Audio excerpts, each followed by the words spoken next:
world. Yvette Austin, BBC South East Today, Brighton.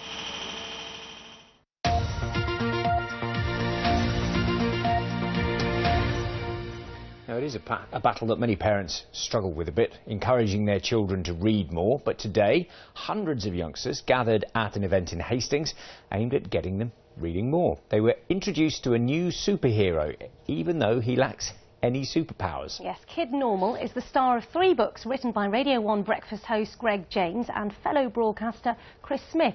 They were in Hastings to meet the children and talk about their love of writing and reading books. Sarah Smith has more. They're used to being behind a microphone together at Radio 1, but these days they can also be found sharing the cover of a book. And today they were introducing their non-superpowered superhero to school children in Hastings. Murph has a problem. His new school is super weird. His classmates have amazing powers. Murph is the wrong kid in the wrong school who ends up doing the right thing. I said, I've got this idea, I've got a title. It's called Kid Normal. It's about a kid that accidentally gets sent to superhero school.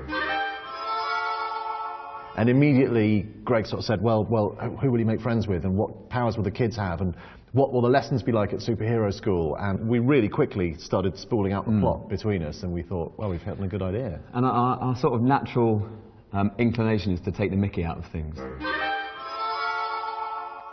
So we thought, well, what's the spoof version of a superhero story that we can do? And this played into that really nicely. And we thought, well, what are the tropes that we can draw on from all those films, all those books that you read? And you go, right, well, what if let's flip it. What if Murph had no powers? I really want to read this one and I'm really excited about it. If Kid Normal already has some fans here, reading in general has even more. Okay, sometimes it can be happy and sometimes it can be sad. It takes you to another place in your imagination. I like the language because I can take the language and put it into my work at school. You learn new words with it, and it helps with your imagination as well. And an afternoon like this, it's hoped, will encourage even the less enthusiastic.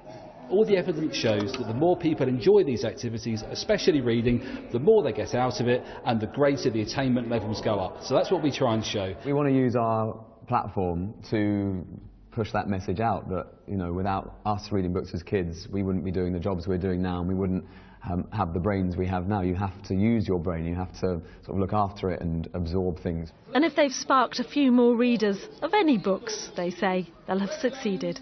Sarah Smith, BBC South East Today, Hastings. Now, this summer, if you stroll